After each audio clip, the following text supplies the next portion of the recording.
നടക്കണ നേരോ ആയോരു പാലത്തിൻ്റെ തുണി നിന്ന് പൊന്നു എന്നൊരു വിളിയും കേട്ട് പൊന്നു എന്നൊരു വിളിയും കേട്ട് എന്താണ്ടപ്പാ വിളിയും കേട്ട് എൻ്റെ അമ്മ വിളിക്കണൊരൊച്ച പോലെ എൻ്റെ അമ്മ മണ്ണോടു മണ്ണായെന്ന്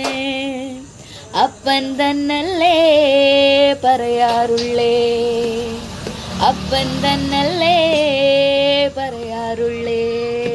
പാലോം പാലോം നല്ല നടപ്പാലോം അപ്പൻ്റെ കയ്യോ പിടിച്ച് നടക്കണ നേരോ ആയോരു പാലത്തിൻ്റെ തുണി നിന്ന് പൊന്നു എന്നൊരു വിളിയും കേട്ട് പൊന്നു എന്നൊരു വിളിയും കേട്ട്